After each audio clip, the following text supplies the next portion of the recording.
Selamat siang. Iya, siang Mbak. Ini benar ya dengan Mbak Izumi? Iya benar. Oke, Mbak Izumi. Gimana tadi perjalanan ke sini? Lancar? Ya, alhamdulillah lancar. Cuman ini Mbak di luar agak gerimis. Oh iya ya, emang cuacanya malam sekarang lagi. Kalau sore tuh pasti hujan Iya, gitu ya.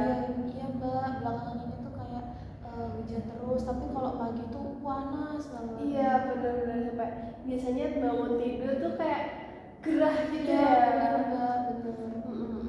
Oke, Mbak Izumi, sebenarnya kita udah kontak-kontakan lewat WhatsApp ya tentang kita bercakap-cakap tentang apa yang menjadi keresahan atau kesulitan Mbak Izumi sekarang ini. Kita juga sebelumnya udah kenalan nih di WA, tapi alangkah baiknya kita kenalan lagi di sini ya Mbak. Oh iya, boleh Mbak. Oke, saya dulu mungkin ya. Iya, Mbak, silakan.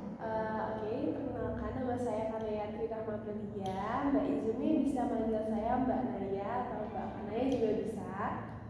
Terus asal saya dari Banyuwangi, hobi saya itu sekarang baca buku. Oke. Baca buku apa nih Mbak? Kalau saya sih random ya, kadang buku tentang mata kuliah saya, terus kadang juga kayak fiksi gitu, pokoknya yang baca gitu. Oh, Oke, udah ya. Apakah ada yang ditanyakan lagi? belum ada sih Mbak. Belum ada. Oke, saya mahasiswa semester 5 jurusan bimbingan dan konseling. Kalau Mbak Izumi silakan. Oke, sebelumnya perkenalkan nama saya Izumi Amin, bisa dipanggil Izumi. Terus asal saya dari Tulungagung Mbak. Oh, dari Tulungagung. Iya, terus hobi saya suka masak. Kalau suka masak, suka makan juga. Oh, suka makan. Iya, iya. Suka masaknya apa Mbak? Masaknya lebih ke yang kayak jajan-jajan manis gitu sih Mbak. Oh, roti-roti Iya, gitu. roti, terus kayak camilan-camilan yang apa ya, yang easy to cook aja sih. Oh, iya. Ya, kayaknya saya jadi pengen yang manis-manis deh. Iya, saya juga manis. Saya sendiri juga manis. Oh iya, siap. Bercanda ya Mbak. Iya. Asalnya dari Tulungagung. Benar. Sering pulang apa enggak nih Mbak? Seharusnya sering pulang ya Mbak, cuma belakangan ini tuh banyak kayak kegiatan di weekend khususnya ya, jadi nggak bisa pulang gitu. Biasanya kan anak-anak AG, Iya. itu kan sering pulang kalau weekend gitu kan. Iya, Saya benar. punya banyak temen yang AG tuh kayak Jumat sore tuh udah pulang. Iya Mbak, teman saya juga banyak kayak gitu. Mbak Izumi juga sebelumnya juga gitu. Iya, saya sebenarnya juga gitu sebelumnya, malah dulu waktu semester lalu itu kan kuliahnya cuma sampai Rabu ya, jadi kayak Kamis gitu udah pulang. Enak banget. Iya dong, ayo pindah lagi. Oke. Gue aja yang pindah Banyuwangi. Oh iya boleh, nanti saya telepon rektornya. Iya, oke. Bilangin ya Mbak. Biar saya bisa deket dari rumah. Oke, Mbak Izumi, terima kasih sudah mau datang ke sini. Kita di sini akan melaksanakan konseling seperti yang kita bicarakan sebelumnya. Konseling kita hari ini itu yang akan kita lakukan adalah Mbak Izumi dan saya bersama-sama untuk mencari solusi yang sesuai dengan Mbak Izumi gitu. Jadi di sini mungkin saya tidak banyak untuk mengasih nasihat atau gimana, tapi di sini saya akan membantu Mbak Izumi untuk menemukan solusi yang tepat untuk Mbak Izumi gitu. Semua keputusan yang akan diambil Mbak Izumi atas dasar keinginan Mbak Izumi. Jadi Mbak Izumi bisa menyesuaikan gitu. Oke. Iya. Ya, Mbak Izumi sudah paham? Iya sudah, sejauh ini sudah paham Mbak. Oh ya, konseling kita pada hari ini tuh kita akan lebih fokus ke solusi Mbak. Jadi agar Mbak Izumi tidak terus-terusan memikirkan masalah, kita akan langsung menimbang ke solusinya gitu.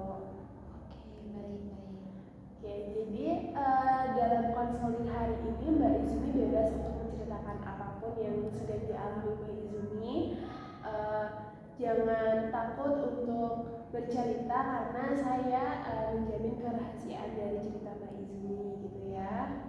Oke, siap Mbak. Oke, kalau konseling pada hari ini kita laksanakan kurang lebih 30 menit sampai mungkin 45 menit lah maksimal. Apakah bisa Mbak Izmi? Iya bisa Mbak, iya. Oke, bisa ya Mbak. Ada acara lagi nggak setelah ini? Kebetulan nggak ada sih Mbak. Tadi hari ini free aja sih. Oke, free ya. Iya betul. Oke, Mbak Izumi, di sini saya sebagai konselor dan Mbak Izumi sebagai klien saya. Seperti yang saya bilang tadi, saya tidak akan banyak mencampuri keputusan yang akan diambil Mbak Izumi. Saya akan bersama Mbak Izumi di sesi konseling pada hari ini, gitu ya. Baik Mbak. Oke, Mbak Izumi ada yang ingin ditanyakan lagi? Sejauh ini masih belum ada sih Mbak, ya udah penjelasan dari Mbak Naya udah cukup jelas menurut saya. Oke, baik. Selanjutnya Mbak Izumi bercerita pada sebelumnya bercerita kalau sulit untuk menyelesaikan tugas tepat waktu, gitu. Iya. Motivasinya kurang gitu ya. Jadi kayak lemes dan mempengaruhi keseharian dari Mbak Izumi gitu ya. Iya benar Mbak. Oke Mbak, bisa diceritakan lebih detailnya di sini? Oke boleh.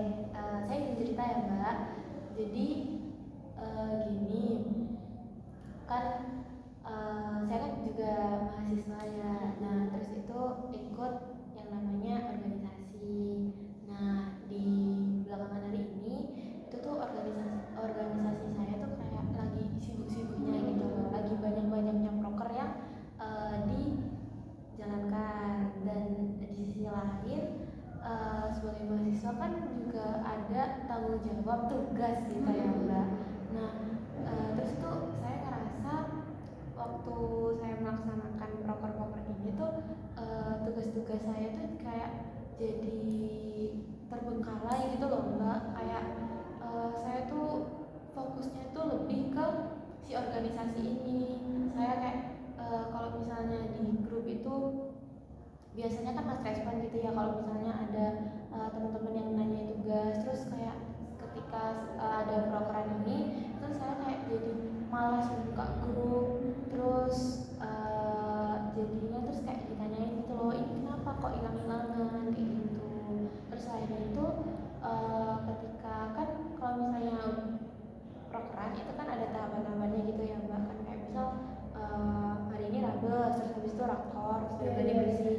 Nah itu kan memakan cukup tenaga ya Mbak, kayak setelah melaksanakan itu tuh kayak udah capek dulu gitu loh. Terus akhirnya ya itu lagi kembali lagi nggak waktu seharusnya habis gladi nih, nah itu malamnya bisa ngerjain tugas. Nah karena kecapean gladi di paginya itu jadi kayak nggak jadi ngerjain tugas, terus akhirnya tidur terus akhirnya nggak ngerjain tugas-tugasnya. Terus ngerjain tugasnya tuh mepet deadline, jadi kan kalau misalnya kita ngerjain tugas mepet deadline kan asal-asalan ya Mbak, kayak iya masukin soal ke GPT terus kapas, terus kayak dikumpulin, pokoknya penting ngumpul gitu lah, kayak gitu Mbak. Ini kayak apa ya, kayak berantakan banget gitu loh, seperti itu.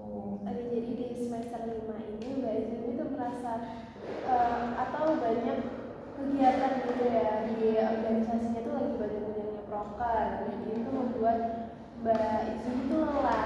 Karena kelelahan ini yang waktu setelah organisasi harusnya bisa dibuat untuk mengerjakan tugas malah untuk beristirahat gitu ya Mbak, untuk tidur gitu karena kelelahan tadi gitu. Benar. Ya Mbak, jadi saya juga paham rasanya kelelahan organisasi gimana, karena saya juga pernah gitu ya. Rasa capeknya tuh bukan karena fisik aja tapi juga pikiran gitu ya. Iya benar. Jadi rasanya kayak overwhelming, kayak lelah gitu. Iya, pengennya benar. tidur gitu. Betul, kayak seharian nih kan udah berkumpul sama banyak orang, terus kayak pengen yang sendiri terus tidur terus kayak menenangkan diri gitu lah. Kayak recharge. Iya benar-benar kayak gitu sih Mbak. Oke, dari yang diceritakan Mbak Izumi tadi, Mbak Izumi inginnya gimana? Atau tujuan Mbak Izumi datang pada konseling hari ini tuh gimana inginnya? Oh ya, saya izin untuk mencatat ya. Oh iya Mbak, silakan ya. Kalau misalnya dari diri saya sendiri gitu ya Mbak ya, kesini tuh pengen gimana supaya bisa memanajemen waktu saya gitu loh, kayak gimana sih caranya saya tuh bisa kayak organisasi tetap jalan tapi di sisi satu lain tuh kuliah saya tuh juga nggak terganggu gitu kan, karena kan ya saya niatnya kesini tuh kan buat belajar kan ya, buat kuliah, buat menuntut ilmu, dan si organisasi ini tuh kan cuma kayak pendukungnya aja ya, tapi kenapa kok malah si organisasinya itu mengambil lebih banyak waktu gitu loh. Saya tuh kayak pengen bisa memanajemen dengan lebih baik waktunya seperti itu. Oke, jadi tujuan Mbak Izumi yang paling utama itu bisa memanajemen waktu dengan baik. Iya. Karena juga tiba-tiba keluar dari organisasi juga gak bisa Iya, ya, nggak bisa benar. ditinggal gitu ya. Jadi hal yang paling tepat untuk dilakukan adalah memanajemen waktunya. Oke, Mbak Izumi, saya paham. Oke, kalau kita skala, kalau Mbak Izumi skala antara skala 1 sampai 10, kalau 1 itu Mbak Izumi merasa tidak mampu memanajemen waktu, dan 10 itu Mbak Izumi bisa memanajemen waktu. Mbak Izumi berada di angka berapa? Kalau misalnya sejauh ini ya saya ngerasain itu mungkin di skala 4 sih Mbak. Oh, di skala 4 Iya. ya. Kurang lebih di skala 4 sih. Kenapa Mbak Izumi berada di skala 4? Kenapa tidak angka yang lain yang lebih besar atau yang lebih kecil? Ini kalau misalnya menurut pandangan saya pribadi gitu ya Mbak. Ya. Kan tadi Mbak Naya kan jelasin kalau misalnya di skala 10 itu kan kayak udah sempurna gitu ya. Nah, kalau menurut saya tuh saya belum sebagus itu gitu loh untuk memanajemen waktu. Kadang tuh ada niatan gitu ya, tapi banyak kan tidak terlaksana gitu loh Mbak. Kayak udah ini udah planning waktu sekian itu untuk apa gitu ya, tapi kayak di kenyataannya itu kadang miss, kadang keasikan scroll terus sampai akhirnya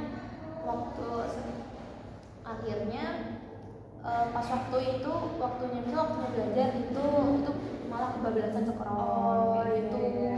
Terus kalau misalnya yang lebih kecil dari 4 itu menurut saya tuh kayak enggak, tapi juga nggak separah itu gitu loh Mbak, kalau misalnya nggak bisa memanajemen waktunya. Jadi kadang kalian juga berhasil kayak apa ya, kayak ada batas-batasnya gitu loh, nggak sampai yang separah itu saya tiap hari tiap planning waktu terus akhirnya nggak terlaksana juga, nggak yang seburuk itu. Jadi saya mikirnya kayak di angka 4 itu yang paling cocok untuk menggambarkan saya. Oke, jadi Mbak Izumi merasa belum sempurna dalam manajemen waktu, tapi juga tidak separah sampai semuanya terlewatkan gitu ya. Iya, Masih ada tanggung jawab dari Mbak Izumi. Mbak Izumi juga tadi sebenarnya pernah berhasil memanajemen waktu gitu ya. Iya, Beberapa kali berhasil gitu. Sebelumnya usaha apa atau apa yang pernah Mbak Izumi lakukan untuk manajemen waktu ini? Adakah yang pernah dilakukan?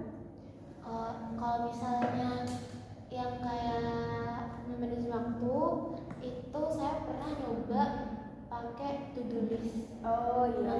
Tapi ya to-do list pun kadang berhasil, kadang juga enggak sih Mbak, karena apa ya, kayak ya itu tadi sih Mbak, kebablasan. Kayak seharusnya ini waktu ini itu belajar atau jangan belajar deh, atau seharusnya hari ini tuh cuci baju gitu ya, tapi keasikan scroll jadinya tahu-tahu udah sore, tahu-tahu udah malam, terus jadi nggak jadi cuci bajunya besok lagi aja. Nah terus habis itu di dalam hati pas mau tidur aku harus bangun besok pagi, harus bangun pagi. Tapi ternyata pas besokannya pagi bangun, tapi karena masih ngantuk akhirnya tidur lagi, nggak jadi cuci baju kayak gitu. Tapi juga kadang kalau di to-do list ini juga pernah berhasil sih Mbak, kayak iya pernah berhasil. Jadi kayak tapi apa ya, berhasilnya itu ada faktor-faktor penunjangnya sih. Kalau misalnya Apa Mbak bisa diceritakan ini? kalau misalnya yang berhasil itu faktornya tuh moodnya harus bagus gitu sih Mbak. Iya. Iya, kalau misalnya moodnya itu ya udah terlewat semua, udah kacau semua itu dulunya gitu. Oke, jadi to-do listnya ini karena mungkin kelelahan tadi ya, jadi akhirnya saat waktu istirahat tuh molor istirahatnya. Jadi nggak langsung melakukan hal yang ada di list, tapi kebanyakan istirahat karena kecapean tadi ya. Iya benar. Oke, jadi to-do list ini perlu evaluasi ya Mbak, atau mungkin bisa dilakukan tapi itu Mbak Izumi bisa dengan mood yang baik setiap hari gitu. Iya benar. Tapi kan ya jaga mood itu juga nggak mudah kan ya Mbak ya, karena kayak misalnya kitanya udah mood nih, terus tapi ternyata lingkungan sekitar tuh nggak mendukung, jadi kayak bad mood deh gitu. Itu juga kayak faktor yang melemahkan si mood ini sih. Oke. Selain to-do list ada lagi Mbak? Apa ya, sejauh ini yang saya ini ada satu lagi. Itu tuh saya ini membuat alarm gitu. Iya. Jadi kayak misal nih saya mau apa ya Pak, misalnya saya mau belajar mau belajar ekonomi gitu ya. Nah terus kan kalau saya kan orangnya kan gak kuat begadang gitu ya. Nah itu saya tidur dulu, terus nanti jam 2, jam 3 nanti bangun. Nah bangunnya itu dari alarmnya itu tadi kan, kayak gitu. Itu aja sih. Jadi kayak semacam reminder gitu ya. Reminder. Sebenarnya sejalan dengan to-do list tadi, karena to-do list tadi Mbaknya sering molor, jadinya di reminder itu lewat alarm tuh ya. Bener, jadi kayak kan kalau misalnya to-do list itu kan kayak cuma tulisan aja ya. Nah kalau misalnya reminder kan kita, apalagi kalau remindernya di HP, yang dimana kan tiap hari kan pasti pegang HP ya, jadi kayak muncul nih remindernya gitu. Jadi semacam pengingat gitu ya. Oke, sebenarnya udah bagus, tapi kita akan suatu perubahan itu kan perlu adanya kemauan dari diri kita sendiri juga ya Mbak. Perlu niat gitu. Iya. Dan tentunya mengumpulkan niat itu nggak semudah itu. Iya benar. Oke, adakah di hari apa gitu random day Mbak Izumi itu merasa Mbak Izumi bisa mengatur waktu Mbak Izumi dan keseharian dari Mbak Izumi itu ya menyenangkan, enjoy, semua tertata rapi gitu. Adakah hari itu Mbak? Ya ada sih Mbak, ada. Kapan Mbak? Harinya itu kalau misalnya pas ya tadi pertama moodnya pas baik. Terus mungkin waktu itu adalah mata kuliah yang saya sukai. Nah itu juga kalau misalnya ada tugas-tugas tuh kayak saya tuh kayak lebih semangat, lebih mau ngerjain, kayak harus sempurna di mata kuliah ini kayak gitu. Terus lagi kalau misalnya moodnya hari yang baik itu pas gak ada masalah.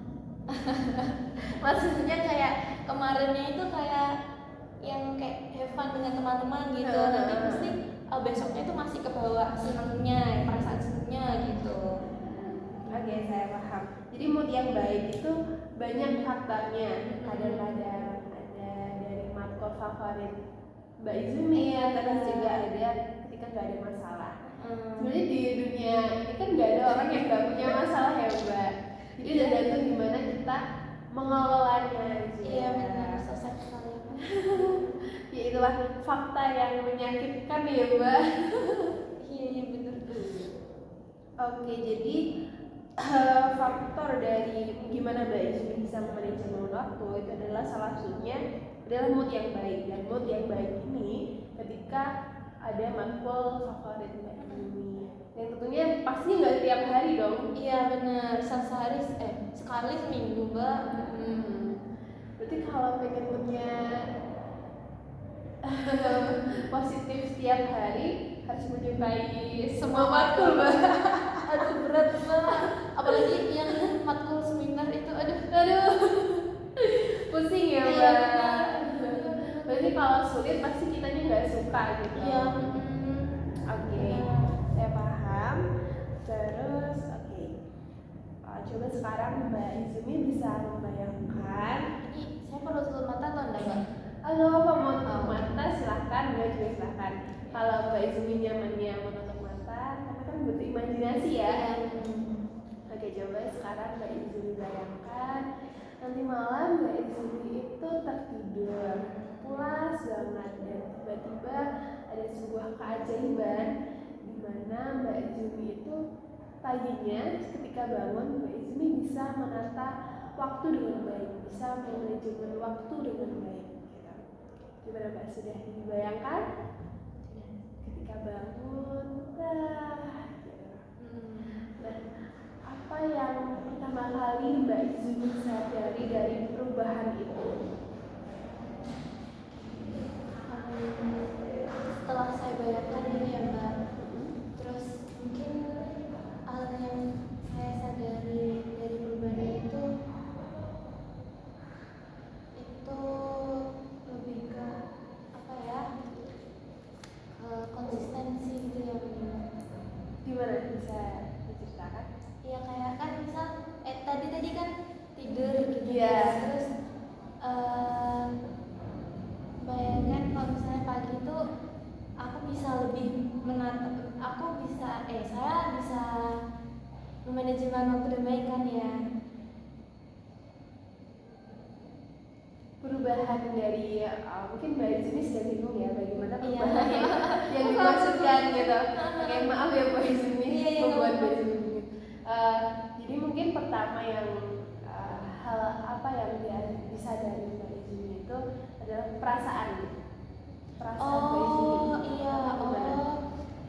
Kalau perasaan sih karena bisa manajemen waktu dengan baik, mungkin lebih tenang gitu ya Mbak, lebih tenang, lebih bahagia, terus lebih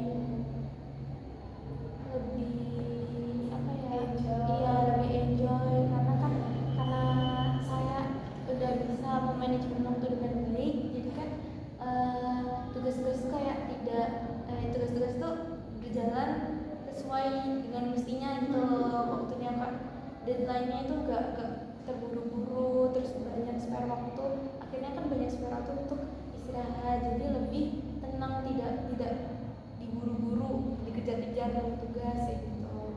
Oke, jadi perasaannya itu ada tenang, ada bahagia karena berhasil memanajemen waktu dengan baik. Ada waktu istirahat, juga ada waktu untuk mengerjakan tugas dan organisasi, juga semuanya tertata rapi. Iya benar. Kalau dari perubahan tersebut, pasti kan ada perubahan mood dan perubahan perasaan yang dialami Mbak Izumi gitu ya. Kira-kira nih, siapa orang yang pertama kali notice atau tahu gitu Mbak Izumi tuh udah berubah gitu, sekarang udah bisa manajemen waktu dengan baik gitu. Siapa kira-kira Mbak? Kalau yang pertama kali notice mungkin dari diri saya sendiri gitu ya, karena kan kayak membandingkan kan, orang kan nggak luput dari membanding-bandingkan gitu ya. Nah, nggak luput juga buat membandingkan diri sendiri. Jadi kayak misalnya hari ini saya bisa manajemen waktu dengan baik, itu kayak saya tuh jadi teringat gitu loh dengan saya yang kemarin yang masih belepotan banget buat ngatur waktu, masih keteteran banget di waktunya. Itu yang pertama, diri sendiri. Terus mungkin menurut saya yang kedua itu ada teman-teman kelompok saya yang kan tadi saya sempat menyinggung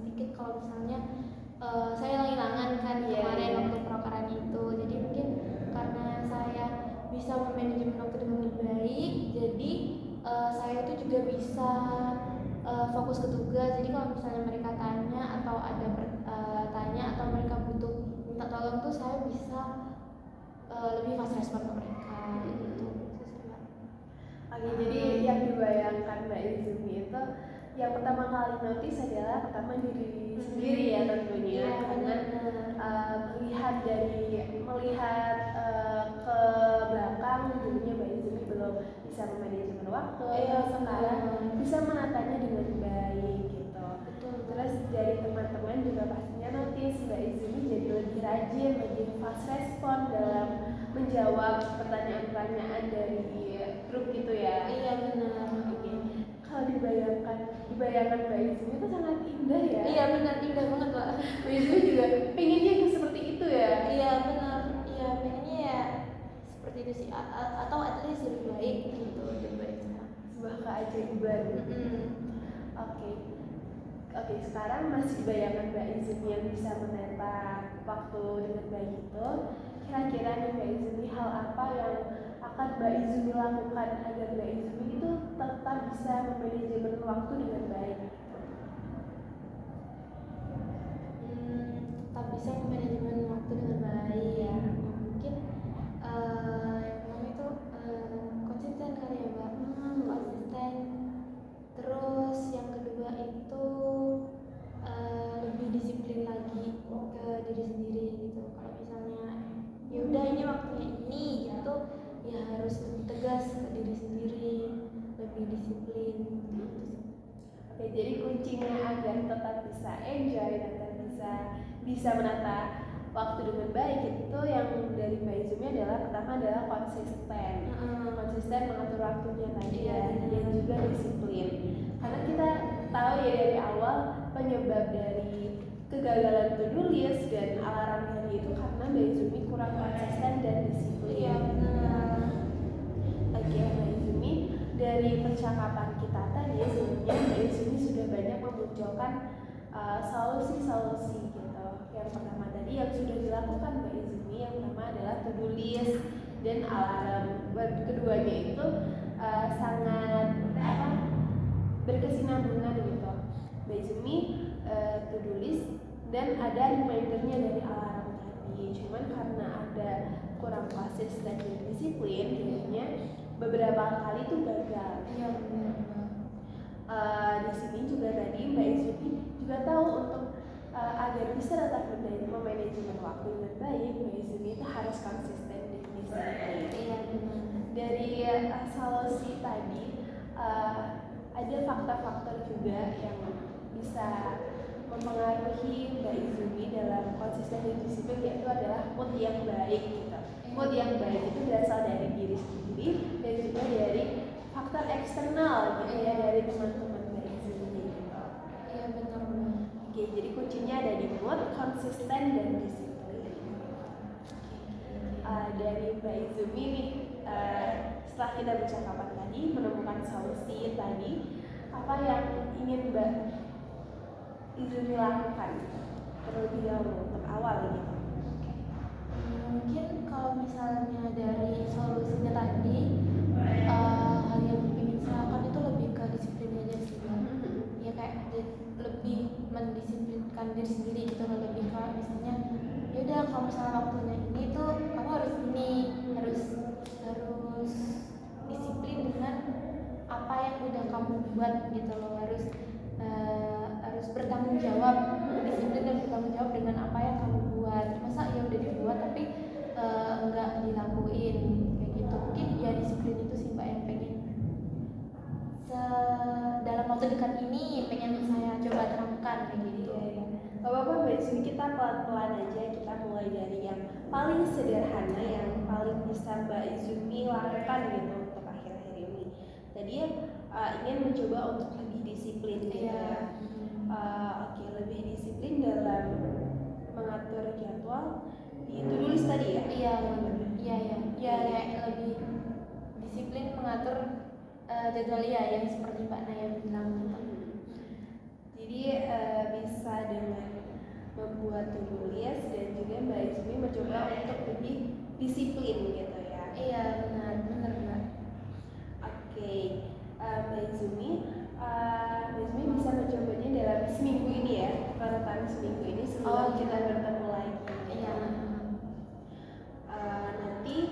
Izumi silakan bisa mencatat kelebihan dan kekurangan apa yang Mbak Izumi kerjakan gitu akhir-akhir ini. Dari penjadwal to-do list tadi, apa kurangnya, apa kelebihannya, silakan nanti Mbak Izumi bisa mencatatnya dan kita bisa mengevaluasinya di pertemuan berikutnya. Oh gitu ya, oke siap. Oke, Mbak Izumi sudah Ya, paham atau sudah ada yang sudah ingin paham. ditanyakan? Jadi selama 1 minggu ini saya buat to-do list gitu kan ya Mbak. Terus nanti nanti setiap apa yang saya lakukan itu kayak saya nilai lagi gitu kan, mengevaluasi kayak ini tuh kekurangannya apa, kelebihannya apa gitu. Kekurangannya apa, kelebihannya apa gitu kan ya Mbak. Oke. Nanti kita lihat, kita nanti di pertemuan berikutnya kita scaling lagi Mbak Izumi itu berada di angka mana, lebih sedikit atau lebih besar gitu angkanya. Oke siap Mbak. Mbak Izumi sudah paham ya? Sudah paham. Saya yakin Mbak Izumi bisa kok konsisten. Karena coba Mbak Izumi bisa biar lebih termotivasi lagi, ingat apa yang dibayangkan tadi. Oh iya, suasana nyaman gitu. Kan pengennya kesana juga kan? Iya benar. Oke. Saya yakin Mbak Izumi pasti bisa. Oke Mbak Izumi, tidak terasa kita udah 30 menit kita ngobrol hari ini. Gak terasa ya Mbak? Iya, kayak tadi perasaan baru aja perkenalan ya, atau udah mau habis. Iya, tidak terasa kita udah 30 menit udah ngobrol di sini. Kalau Mbak Izumi ada pertanyaan lanjutan bisa ditanyakan lewat WhatsApp aja ya Mbak, nggak usah sungkan gitu sama saya. Oke siap ya Mbak. Oke Mbak Izumi, sebelum kita mengakhiri sesi konseling kita pada hari ini, saya izin untuk menyimpulkan. Jadi hari ini Mbak Izumi datang ke konseling, Mbak Izumi merasa semester 5 ini kegiatannya padat banget. Organisasi itu lagi banyak-banyaknya proker, sehingga hal ini membuat Mbak Izumi itu sering kelelahan dan akhirnya mengabaikan tugas dan memilih untuk istirahat gitu. Nah, di sini Mbak Izumi inginnya bisa manajemen waktu dengan baik. Tadi Mbak Izumi sudah melakukan to-do list, sudah melakukan alarm, membunyikan alarm gitu, tapi karena ketidakkonsistenan dan disiplin, jadi beberapa kali gagal, tapi beberapa kali juga berhasil. Lalu Mbak Izumi ingin mencoba kembali ke diri sendiri, tapi dengan lebih disiplin gitu. Coba dalam seminggu ini. Oke. Terima kasih Mbak Izumi sudah mau datang ke sini. Saya sangat senang bisa membantu Mbak Izumi, bisa mendengar Mbak Izumi bercerita. Saya sangat senang. Gimana perasaannya Mbak Izumi setelah kita ngobrol? Ya senang sih Mbak, lebih lega gitu aja, bisa mencerahkan unek-unek yang ada di diri saya belakangan ini. Terima kasih Mbak Naya sudah mau bantu saya gitu ya. Alhamdulillah kalau Mbak Izumi sudah merasa terbantu juga gitu. Saya harap di pertemuan depan Mbak Izumi jadi lebih baik lagi. Amin. Terima kasih Mbak Izumi. Ya, terima kasih Mbak Naya. Silakan bisa melanjutkan aktivitas. Oke, baik. Terima kasih ya Mbak Naya. 3, 4